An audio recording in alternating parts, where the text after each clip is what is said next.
Okay, welcome everyone. My name is Deborah Langer, Vice President at Datasource Consulting, and you are joining our educational webinar series. Today is a unique and special presentation as we are happy to announce that we have teamed up in an official partnership with Len Silverston to provide even more outstanding delivery utilizing universal data models. Len is a well-known, seasoned expert who has been in the data modeling business for over 30 years. Today, he will be sharing his findings, experience, and his know-how in the presentation, Be Agile, Using Universal Data Models. Quickly, let me introduce Datasource Consulting. Datasource Consulting, established in 2005, has been serving Fortune 500 and mid-sized companies alike, with a focus on data integration, enterprise information management, and business intelligence. So what does that mean? Datasource provides both strategic services, so that would be assessments, roadmaps, vendor tool evaluations, BI project plans, as well as providing implementation services, which would include data warehouse, architecture, design, modeling, ETL, data virtualization, and growing needs in data quality, data governance, and MDM. We typically engage doing project-based work, but also work in a hybrid model, providing supplemental expertise for internal teams.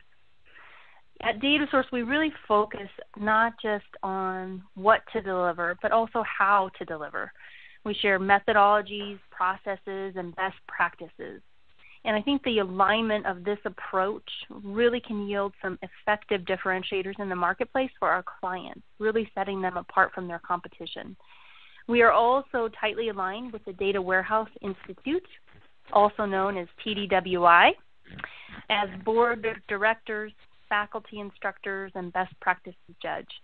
We are regular contributors to the Boulder BI Brain Trust, the BI Network, and the BI Scorecard, and have published articles in leading publications such as Information Management. Switching to the topic at hand, like I mentioned, we're very excited about this partnership as it's obvious that universal data models just make sense. They allow clients to save time and money and increase quality when they're leveraging proven models that have been honed and refined over time. So let's get started. I want to do some quick logistics. We have everyone muted, and at the end we've reserved some time for formal Q&A, which will be done through the chat. So if you have questions, type them into the chat session. The presentation is roughly 50 minutes in length, and we've saved 5 minutes for questioning. So please do engage in the Q&A. We also have our contact information on the last slide, so you can always contact us this way if that's your preference. I'd like to introduce your presenter.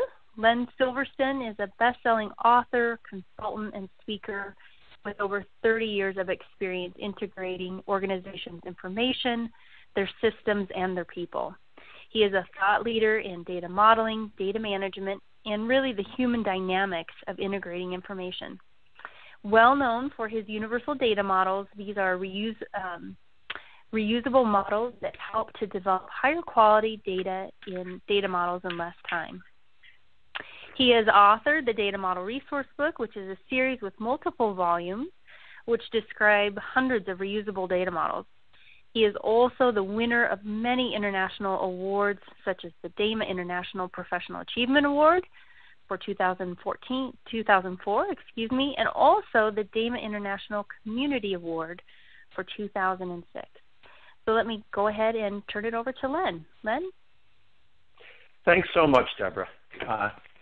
Thank you to all of you for your time today. And what I have in mind to do is share as much as possible as I can with you about a powerful tool for Agile data modeling. And that's my purpose today. So the agenda is to talk exactly about what is Agile data modeling and what, why, and how can we use universal data models to be more agile in our data modeling efforts. I'd like to share with you some case studies, some pitfalls of using universal data models, and some examples of universal data models. By the way, I encourage all of you on the line to chat and type in any questions. as what I really want to do today is to be of the greatest possible service that I can to you. So whatever questions that you have, I will do my best to answer them as best as I can. So before we get into what does Agile data modeling mean, what does Agile mean? This is a very hot topic all over the world, and many of my clients all over the world are doing Agile. But it really comes back to the Agile Manifesto, 12 principles that were developed in a Colorado ski resort in 2001. And the 12 principles are, number one, our highest priority is to satisfy the customer for early and continuous delivery of valuable software. In other words, we have to deliver. And we have to deliver working software. So we have to deliver value. Agile also means, according to the manifesto, the beginning of Agile, is that we welcome changing requirements. So we need to be flexible. We deliver working software frequently. That's where the idea of sprints come into play, from a couple of weeks to a couple of months, with a preference to the shorter time scale. So we have to be fast and iterative. In Agile, we promote sustainable development. So it has to be sustainable environment. Continuous attention to technical excellence and good design, and simplicity. So we're talking about quality, design, and efficiency. Human factors, a number of the principles have to do with human factors, the most efficient and effective method of conveying information to and within a development team is face-to-face. So it's face-to-face communication where business people and developers are working together, and they're self-organized teams, so it's a collaborative environment. And we build projects around motivated individuals. So trust and motivation are key factors. So this is what Agile means. The reason I bring this up is because in my experience, I see many companies all over the world saying we're an Agile shop. And what that means to many people is we do it fast. We do it iterative, we do it short, but that's not what Agile was defined as. It was defined as, yes, fast, short iterations, but also sustainable quality with human factors in place and ultimately delivering maximum value. So if that's what Agile means, then, and there's one other, that we do ongoing reflecting and adjusting. So if that's what Agile means, can we do this in data modeling? Well, here's my attempt, by the way, to be Agile in data modeling. It took me a while to get this right on Photoshop, by the way. But what Agile data modeling means is that we deliver models. We deliver data models flexibly, with quality, sustainable, value, quick, iterative, collaborative, with trust and motivation. Now, Agile data modeling is extremely important. As a matter of fact, 20 years ago, I was involved in a data modeling effort where we spent over $150 million on a data modeling effort, unbelievably. And then the whole thing shut down because there was no value. So we need value. We need to do it quick. We need to do it collaboratively. However, many people mistake Agile data modeling with quick and dirty. Agile data modeling does not mean quick and dirty. It doesn't mean let's just do things without considering future requirements, without considering good data modeling principles. Agile data modeling is not an excuse for the biggest issue that we have all around the world, which is these silos of data that cause inconsistency and confusion and large maintenance costs.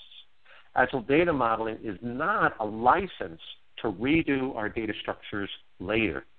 What we have found, and I've seen this in many, many clients. As a matter of fact, of one client, they said, well, Len, we'll just develop this data model because we're an Agile shop, and we'll do it now, and we'll evolve it later. And it was my job to take our enterprise data model for this large insurance company and make sure that what was developed on this project had standardized entities, standardized ways of doing things, so that this project was not a silo, it was integrated.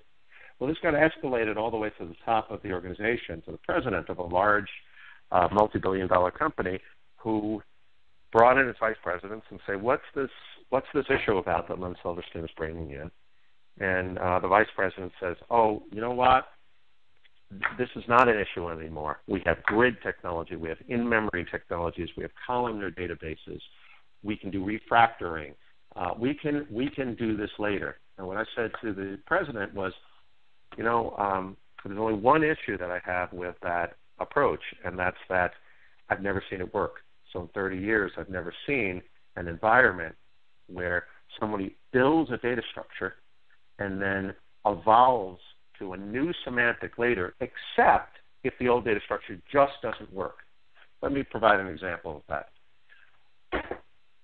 This was a data model that we first looked at when I did a job for the Colorado Department of Education, where on this data model, we said, well, great, we're looking at the first phase of this project to look at students, to look at the sections that students are enrolled in, and these sections are courses and a subject data area. So a subject data area might be math, course might be introductory math, the section is introductory math for the fall, and then a student is enrolled, maybe for the whole period or maybe for part of the period, but the student is enrolled in this section of the course in introductory math for the fall semester. And we look at this model and we say, great, it's a fully normalized model, let's go with it. Some proponents of Agile data modeling that are out there, and I've heard people speak about this, say, you know what, in Agile data modeling, we don't have time to do things comprehensively, to look at future requirements. Just model what's needed today. Do not look at future requirements. Do not look at comprehensive or requirements, and do just-in-time data modeling. Well, then let's just implement this model here. Well, what we did at the Department of Education, we said, well, wait a minute, this is a good start to the model, but you know what? Upon further analysis, what we found is that students very often become teachers. And as a matter of fact, students also become parents. And there are many roles that a person or organization may play. So what we said is, oh, interesting. So we could say that these are both parties and they're both many roles, and that the key to student is not a student ID. It's a student is a role played by a party, and a teacher is a role played by a party. Now, this is a completely different semantic than the first model. So if we had implemented the first model and then switched to this later, well, if it was in production, we probably wouldn't switch to this model later. So one of the keys is to understand various choices, because data is sticky, and get an appropriate structure for your environment. Not that this model is better than the other model, but let's look at appropriate possibilities and make a conscious choice before we put a data structure into production, because basically a data structure is like the foundation of your development environment where everything is built upon the data structure. So we say, great, let's think about this, but wait a minute, let's look at other future requirements. And what we found is that one of the main requirements of the Department of Education was evaluating teacher performance. So we say, well, of course, it's based upon courses. Well, upon further evaluation, we said, no. It's not only courses, it's teachers do tutoring, they do counseling, they do advising. What we really want to do is measure educational activity. So what we found was it was important to establish that students are actually enrolled in various educational activities, and so are teachers. Again, this is a very different semantic structure, and once you implement a certain semantic structure, this usually does not evolve to a new semantic structure. We're making a choice. So before we make this choice, what we really want to do is say, hey, what are the possibilities and what can I reuse? And in doing so, we could become much more agile. By the way, this is a much more flexible model to use educational activities and also to use the party model. And therefore, we can create a more sustainable and a more flexible environment by using some of these generalized models. And there are pros and cons. So what's important in Agile data modeling? Well, there are two factors I believe are most important. One is to reuse. Let's reuse constructs that have been developed. In that $150 million data modeling effort, we spent months just looking over address information and saying, how do we do international addresses? How do we accommodate this? This problem has been discussed many, many, many, many times over the years. Let's look at reusable solutions. And secondly, any reusable solution, there's a misunderstanding about reusable solutions where, oh, let's just use an industry model, or let's use an industry standard. That's just one way to model things. What we really want to do is know our choices up front, like I illustrated in the last model, to say, hey, these are various choices. There were other choices, by the way, for the Department of Education. Don't just look at one particular area. Have a broad brush data model so that there's some context behind the model. We hadn't done that, for instance, at the Department of Education. We wouldn't even be looking at other requirements or how things fit in and how that affects the model. Have a correct model for the correct purpose, meaning do we have a business data model, a conceptual, a logical, physical? Do we have that for our data warehouse, for our master data management, for our applications? Know which type of models to use in which situations. Now, you might be thinking, well, I know conceptual, logical, and physical. Well, what I often do is I go on site and I look at the various models, and even the idea of a conceptual model gets misunderstood about what is that. Is that a high-level model? Is it a business-oriented model? So very important to use these tools right and not model everything. Prioritize some areas. Some areas are actually more important to model than others. This is the whole idea of master data management. The entities that connect all over are actually more important to model. And we must deliver models. We can't sit up there in an ivory tower. We must deliver models quickly and understand the motivations and reason for doing this. By the way, these 7 principles are summarized in an article in one of the TDWI journals. So with that said, this presentation, I'd like to focus on this area of reuse and having choices available, these first 2 principles. That's where universal data models comes in place. So what are they? Why do I need universal data models, and how would I use universal data models? Well, the word universal means applying to a great variety of uses, comprehending, affecting, or extending to the whole. Now, the reason I bring this out is I was actually, about a year ago, I was at a data modeling conference, and the keynote person actually said, you know what, don't use universal data models. Don't use universal data models. This is inappropriate since all requirements are for our company are unique. Our firm is unique. It's like taking a square peg and fitting a round peg hole in it. So don't use universal data models.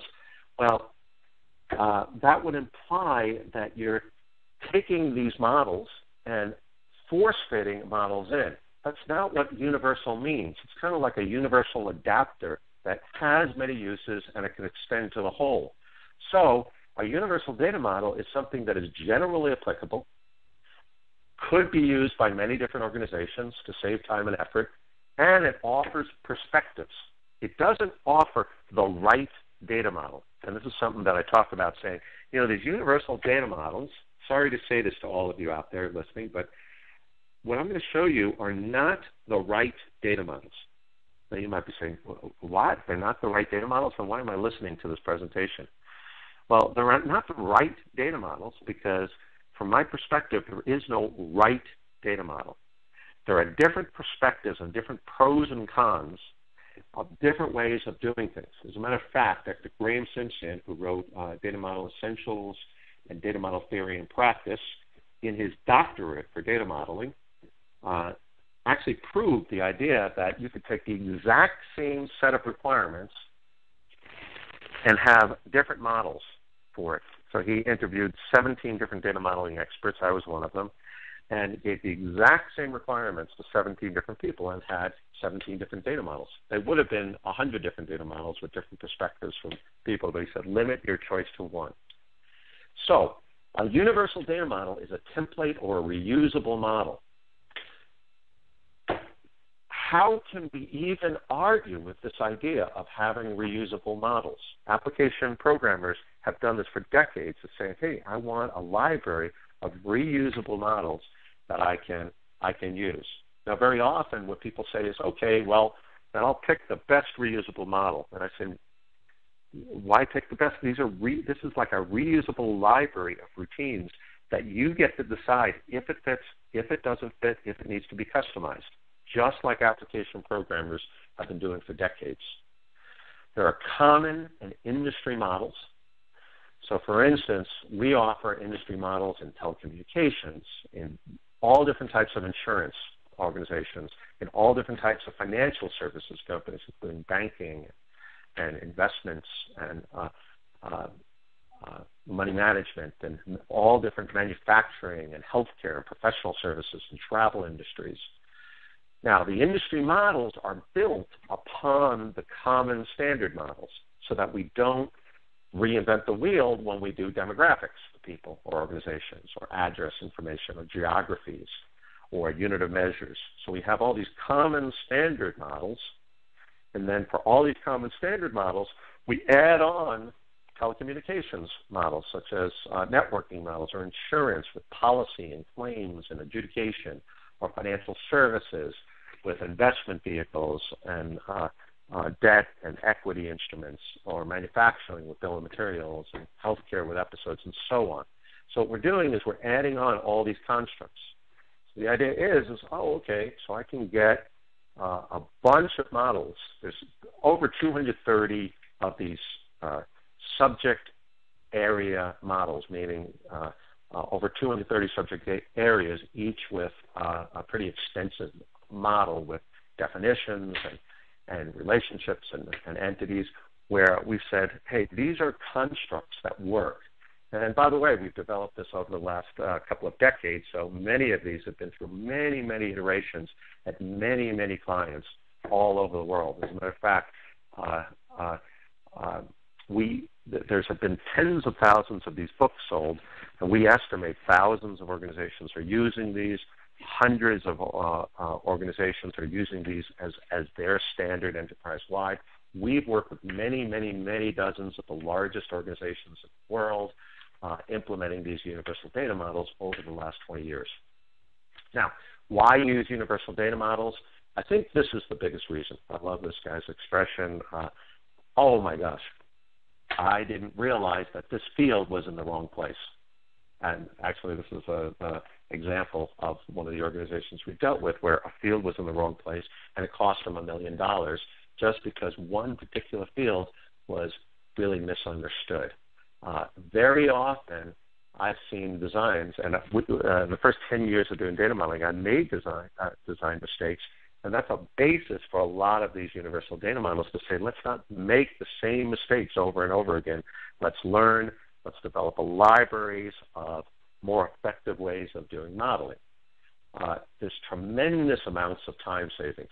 Now, this is not a magic bullet for universal data models where we're saying, oh, great, we're completely done with the model. No, it's a jump start, but clients have reported in that they've saved. One client reported in a Canadian organization that said they saved 10 months of time by reusing these constructs. Other clients have said they've saved years of time.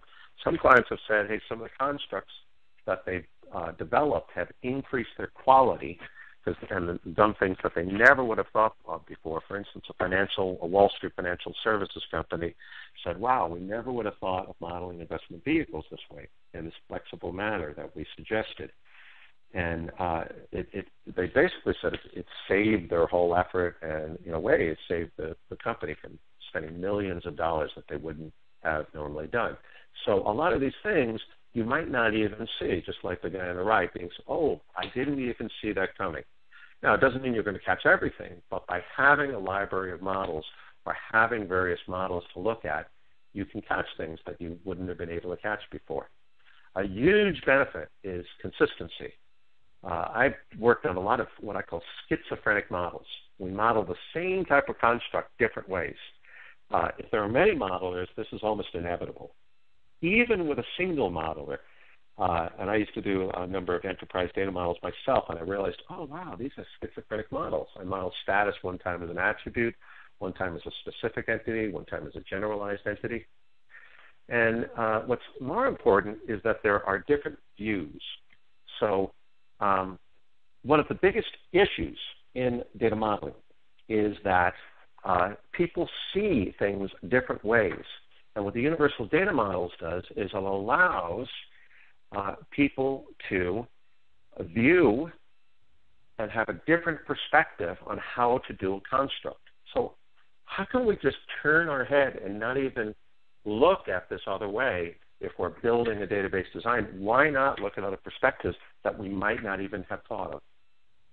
Now, how UDMs help data modeling? Well, they're a jumpstart. So what we can do is, if any of these constructs apply, we can use it to jumpstart the data modeling effort, save time, save money. What they can also do is increase quality by offering things that, frankly, we never would have even thought of. And we've heard that over and over again from clients.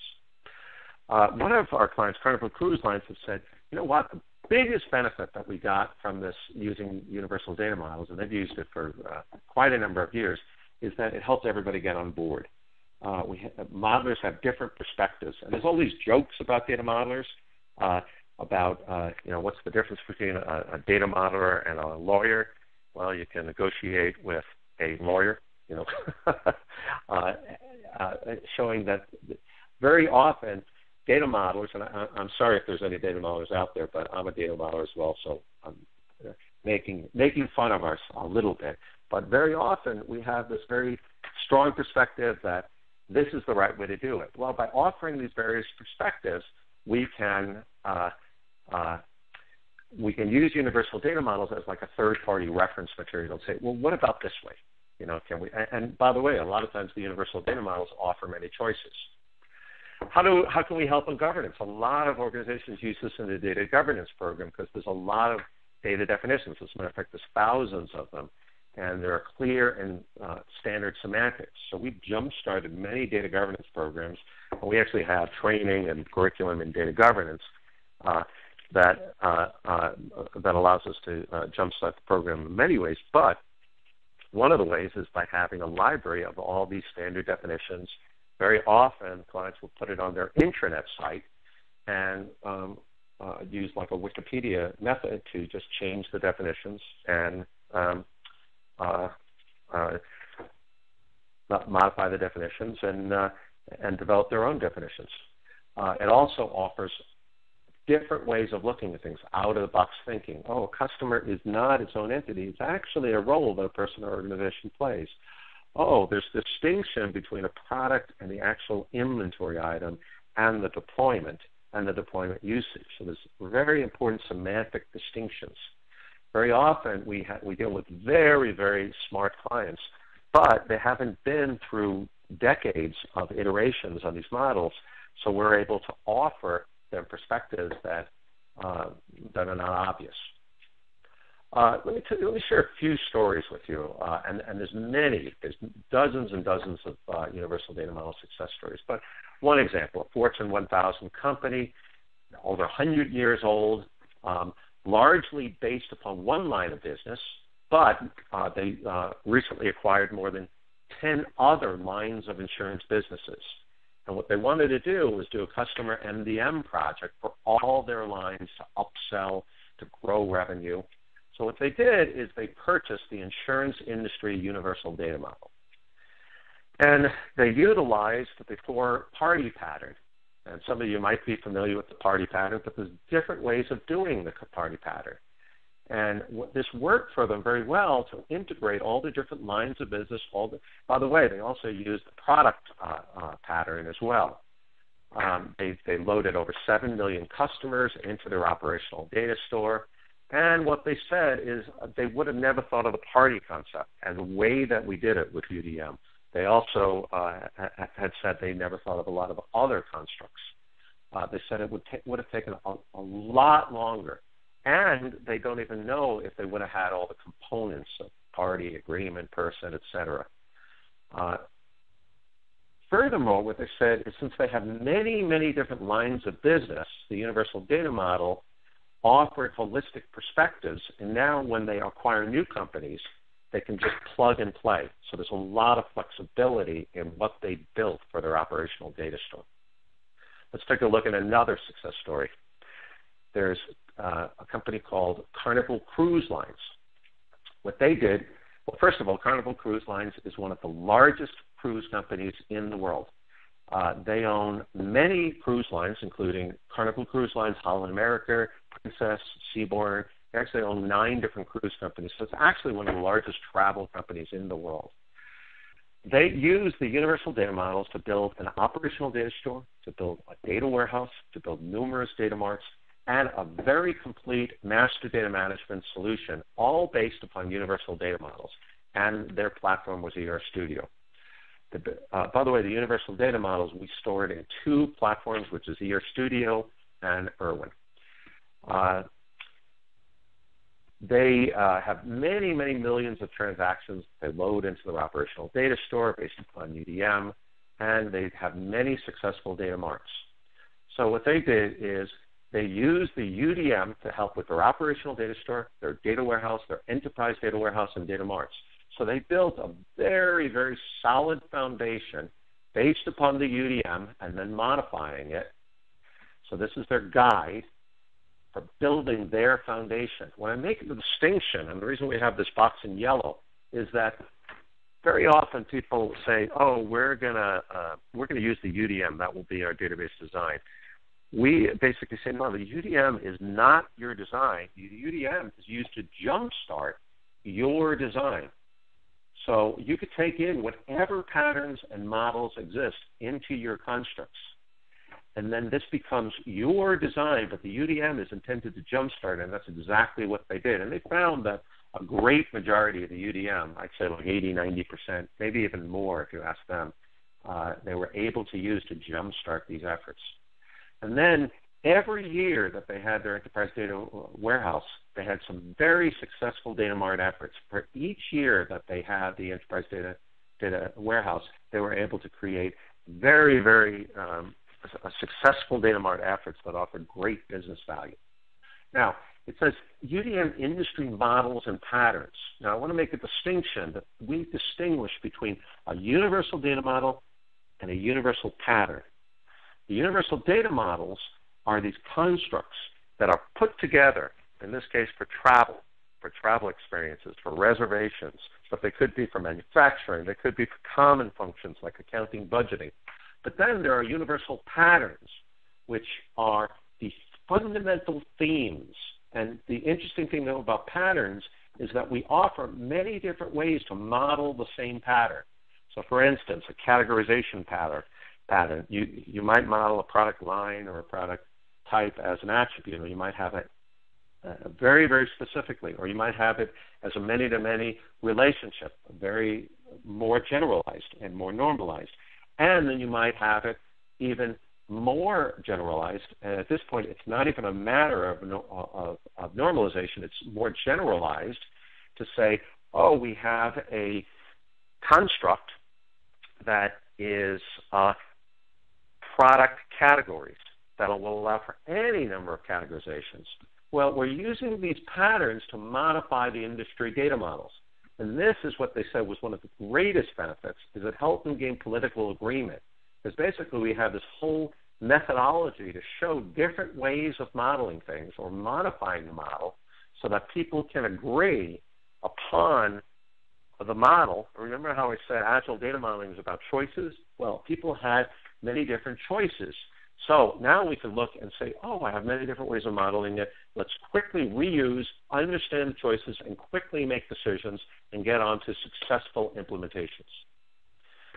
Happy quotes. We've been very impressed by the adaptability of the universal data models, which have allowed us to integrate our major subject data areas with minimal modifications. And by the way, they've been doing this since 2006. So their platform that developed is very, very adaptable, and I would say agile.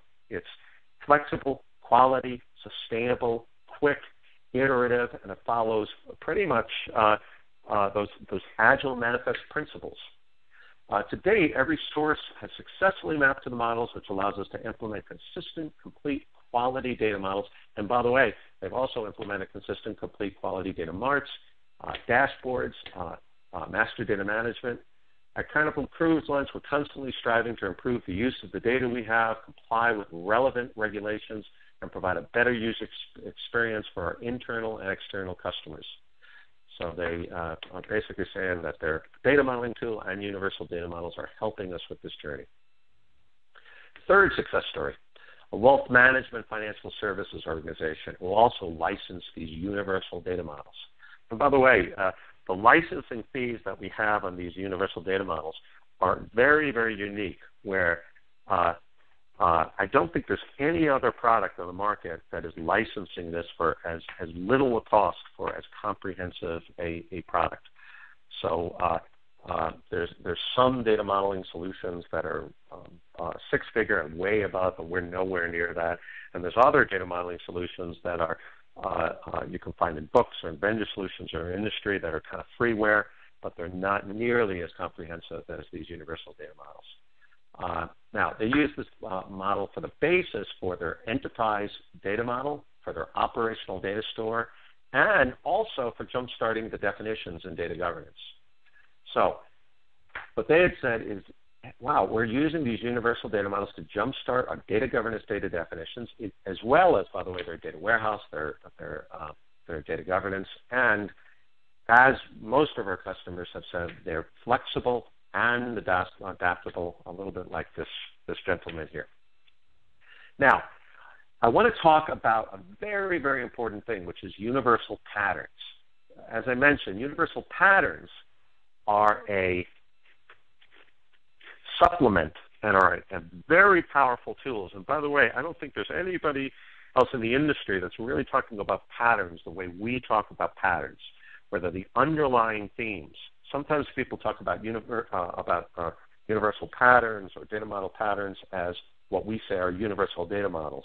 When we say patterns, we're talking about the underlying themes behind data. What we found is that there are about 7 underlying themes, and if you get these underlying themes, it's more than 50% of your data model.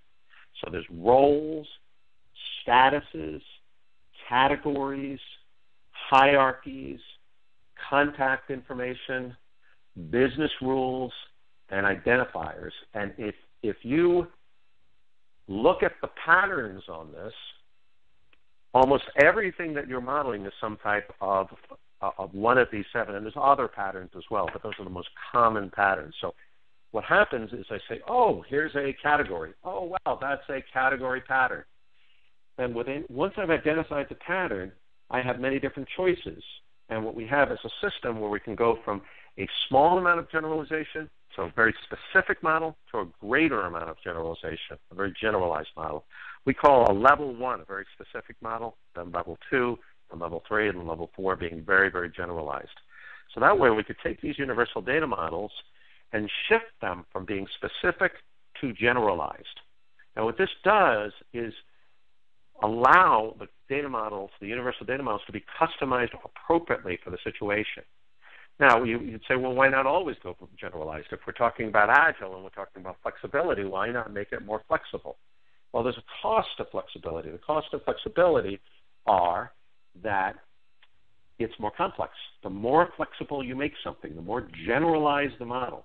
And by the way, this doesn't have to do with normalization. It's generalization, the bigger wrapper that you put around it to make it more flexible. The more cost there is in terms of complexity. However, the more flexibility you have. So we make these assessments, and we have a whole methodology to determine these assessments. So, for instance, there's a status pattern that says, okay, this happens to be a level 3 status pattern, so it's a more generalized way of doing something. So we say, oh, there's parties, there's people and organizations that can have any number of statuses to them, active or inactive or canceled, or beware of this person, or any number of statuses. And you could tie any number of statuses to a party, and then we could use the exact same construct, the exact same pattern to say, hey, how do we model product statuses? Discontinued, or discontinued on sale, or discontinued on service, or initial product not yet released, or released, or any number of statuses on the product. And we can do the same thing with work efforts, so tasks and activities, and on and on. We can do the same status for customers and for orders and for invoices and for payments, and the same status pattern. And that's what I mean about offering consistency. Now, what we can also do is say, you know what, we don't want to model it this generalized. We can model this different ways. So the universal patterns allow for modeling things different ways. Now, those are patterns. Let's take a look at some of the base universal data models. So, for example, there's all different types of common data model constructs. So we've developed more than 230 of these common models. So, for instance, there are many different types of people and organization models for demographics, for addresses, for goals, for targets, for facilities, for contact information. There are many different types of product data models to show parts and to show suppliers and manufacturers, and many different product models and order models and agreement models, work effort and project management models, shipment models, invoice models, accounting models, e-commerce. If you think about it, most organizations have people and organizations. Does your organization have people and organizations? When I do live seminars, I ask that question. And so if you want to get a stretch, just raise your arm right now. Because, yeah, you have people and organizations. You have products. You have something that you offer. People say, well, I'm in government. Well, you still offer services. You have some type of agreement. Financial services, we might call that a financial transaction, a financial agreement. In insurance, we might call it a policy. You have some way to deliver based upon the agreement. Maybe it's work efforts with tasks, like a consulting firm.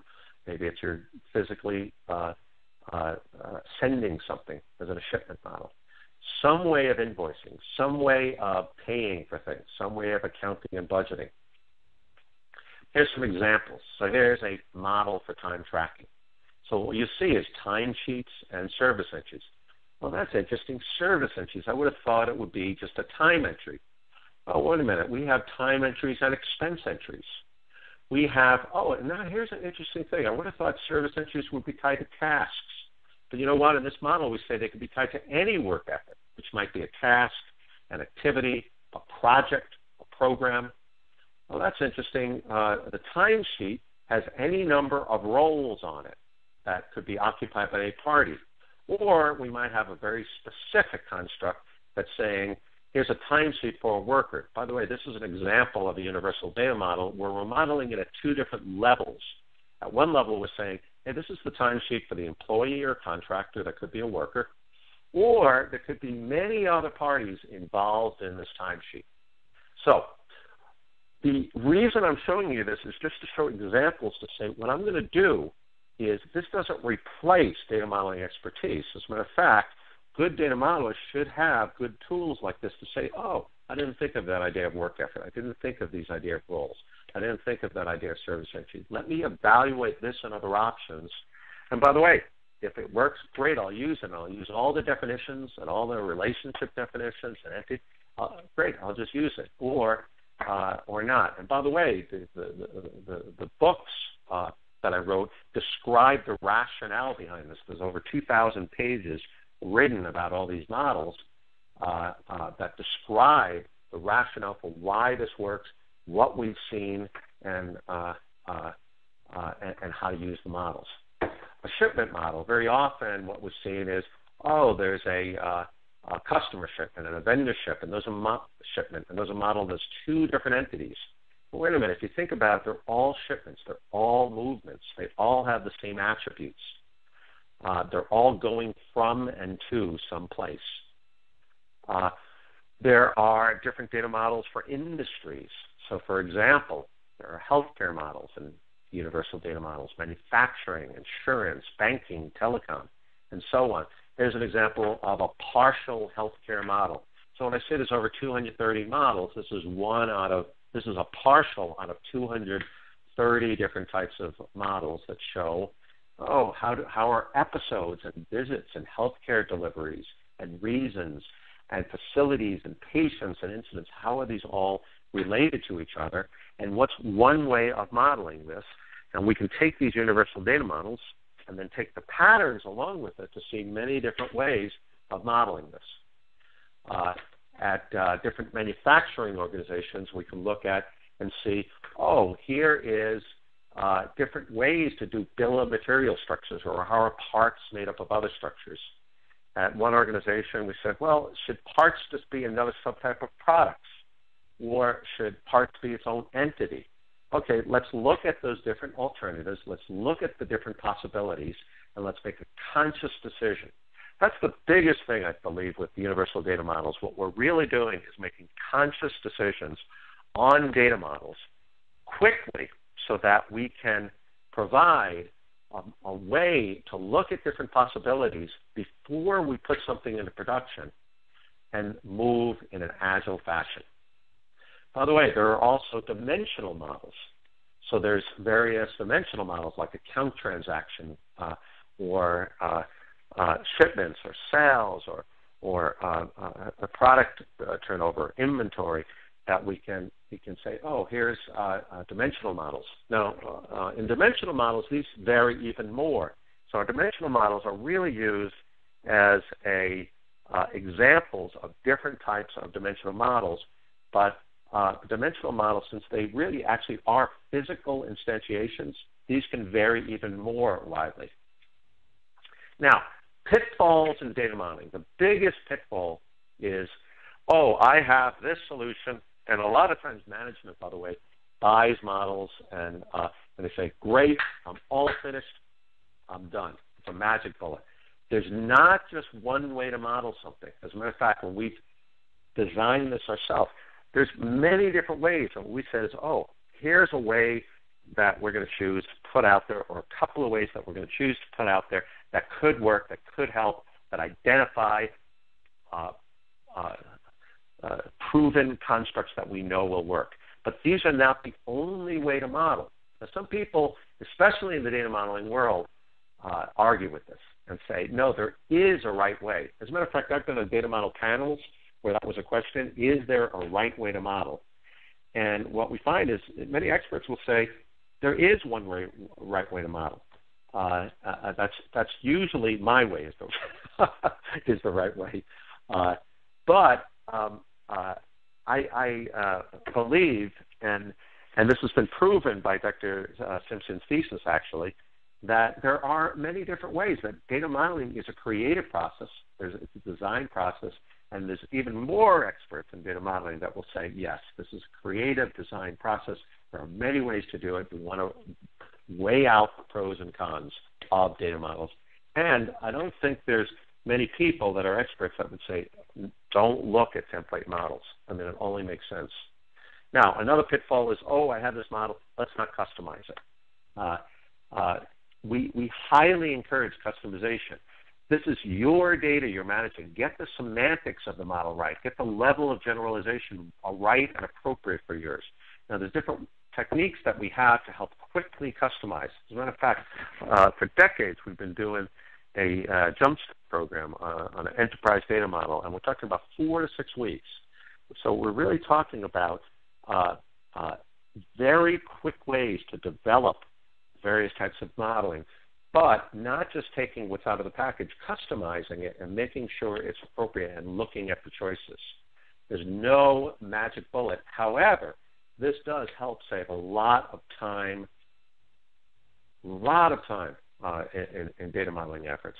From months to years, clients have reported this has saved millions and millions of dollars by reusing and great increase in quality.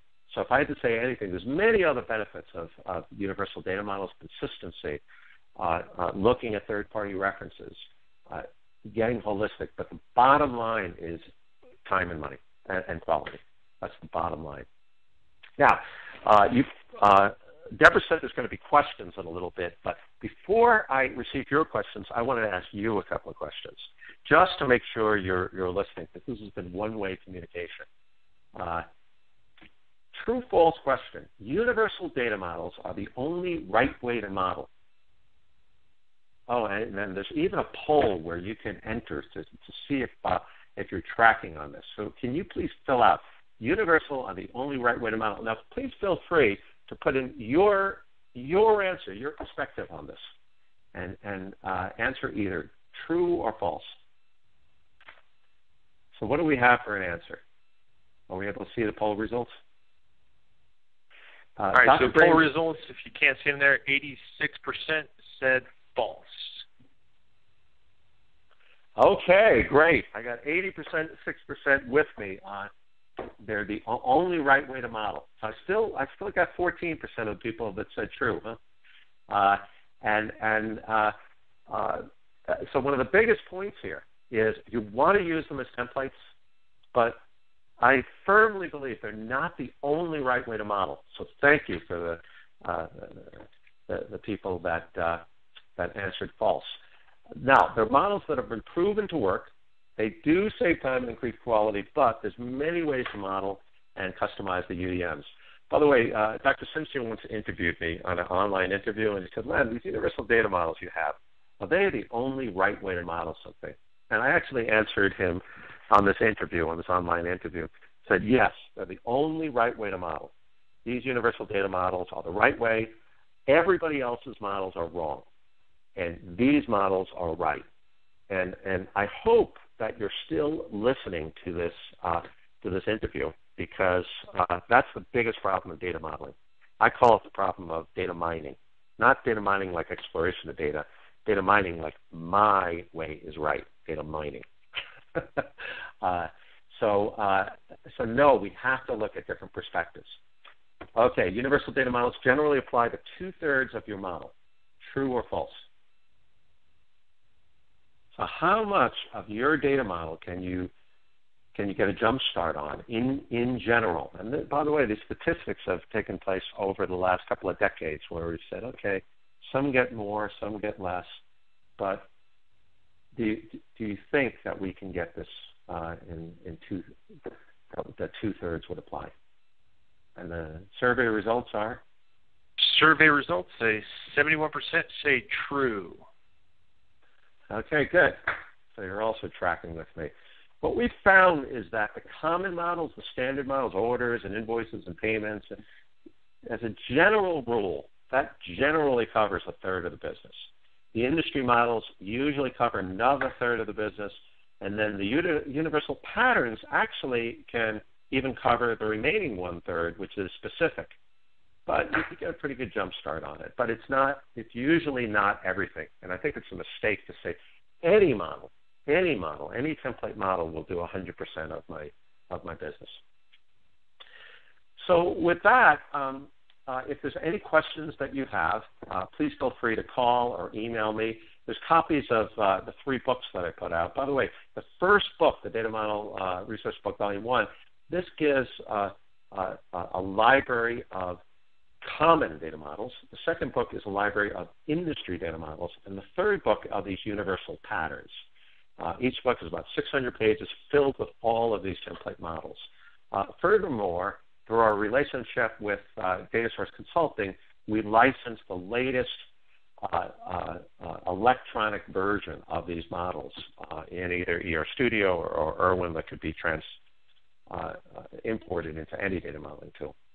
So thank you very much for your time. I want to answer any questions that have popped up. And Deborah, I will leave it to you to moderate from here in terms of answering questions. Perfect. We've had several that have come in. The first Thank you, everybody. To you, yeah, that's great. Thank you, Len. The first question to you is, do the UDMs cover star schema marts? Yes. So I showed one example of star schema marts. Now, by the way, we don't focus on star schemas for template models. And one of the reasons we don't focus on that is because there's so many variations on star schemas. But yes, we have template models for star schemas, but we have many, many more template models for logical data models. Perfect. Thank you. Second question, do the UDMs cover KPI definitions in reference to data marts? Well, KPIs, key performance indicators, are usually derived attributes. So there are some attributes that might be a KPI, As a matter of fact, even in some of the star schemas where you have the metrics or the measures of a fact table, those might be KPIs. Most of the normalized models that we have actually don't cover KPIs because they're derived information that are derived from many of the entities and attributes that exist. But there are some KPIs, for instance, like in objectives, there's high and low objective values for parties and for people and organizations. So that could be a KPI. Or there's planning data models that show how many units we're planning on selling, or what our forecasts are, or things like that. So there are many KPIs in there, but there are also many KPIs that aren't included because they're derived from a lot of the attributes. Perfect. Thank you, Len. Another question. Can you offer suggestions about how to integrate all of the information that you provided today, but with the new technology-enabled options for handling information? For example, Hadoop 2. Good. We cover this in our TDWI course, in our Data Warehouse Institute course, where in Hadoop, or by the way, there's in-memory and columnar databases and grid databases, but yes, the big thing is big data. In Hadoop, many vendors, as a matter of fact, if you go to the vendor halls at conferences, will say, you don't even need data modeling anymore. We have unstructured data. Don't even worry about data modeling. And by the way, most of the experts, including me, will disagree that you don't need data modeling anymore. Now, it changes the nature of data modeling because very often you could bring things into a Hadoop environment, just put them in categories. There's no relationships between the categories in the Hadoop environment, so there's no model that's needed. And you could do explorations of social media and satellite information and device information, so you can explore all these different options. But then once you find out that something has meaningful information and you've looked at the actual data, then doesn't it make sense to understand the nature of that data and the relationships? Hence, doesn't it make sense to have a model? And furthermore, once you have explored, and we call this an exploratory environment, Hadoop, that you're going to have usually with your structured data environment, does it make sense to take that model and put it into a more structured environment? But either way, one of the main purposes of a data model is to understand the data. So if we're looking at data without a model, without an understanding of that data, it's open to wide misinterpretations of that data. So in the new world, it might change the nature of the physical database design. However, we will always have a need to model data to really understand that data. And I talk about this more in our Data Warehouse Institute classes. Great question. Perfect. Great. Thank you. We've got two more I think that we'll have time for. We just kind of got to talk fast because we're at the top of the hour. Next question. Some clients think that Agile is bypassing the universal third normal form structures and moving into dimensional models. How do you explain the error or advantage to this approach? Great question. Yes. What I find is a lot of people focus on the quick aspect. As in our culture and society, we're trained to say, hey, we've got to get things done quick and fast.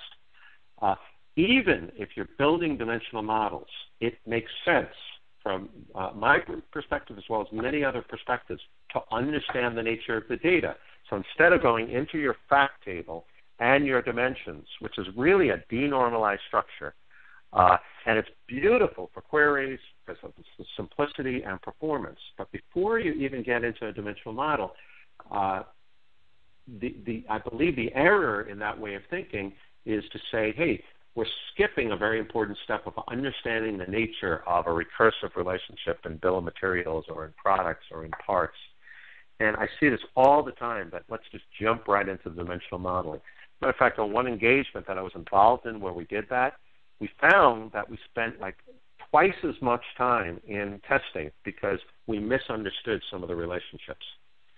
So great question, and I think we have to be careful going back to the definition of Agile that it's not only about quick, it's about quality, it's about sustainable, it's about flexibility as well.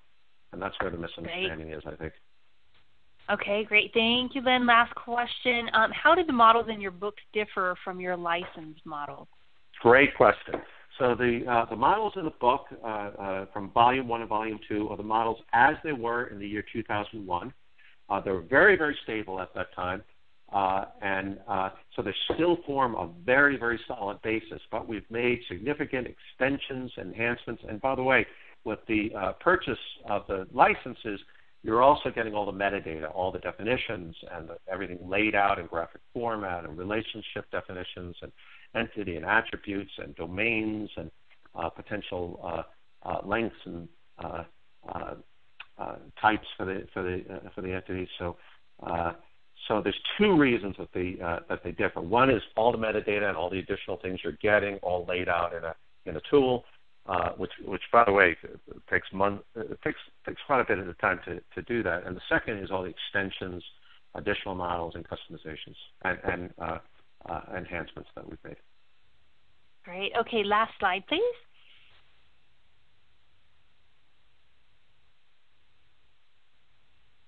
So just to close things off, if we can go to the last slide there, Len. Last slide, okay. Last slide, yes, sorry. First of all, would like to thank you so much for your time today, Len. This was very informative, very, very well put together. So thank you so much for the presentation. Next, I want to make sure that I think... My pleasure. Great, thank you. And then I also want to thank our audience. I know how valuable people's time is. So would like to invite all of you to attend our next webinar, which will be on data governance, a growing area when it comes to data, certainly something that we are seeing a lot of need for. Lessons learned from healthcare and other industries. So please join us. That will be hosted by Tim Patnode. He is our practice lead for data governance. That will be held on September 25th, and you can register by going to our website, datasourceconsulting.com.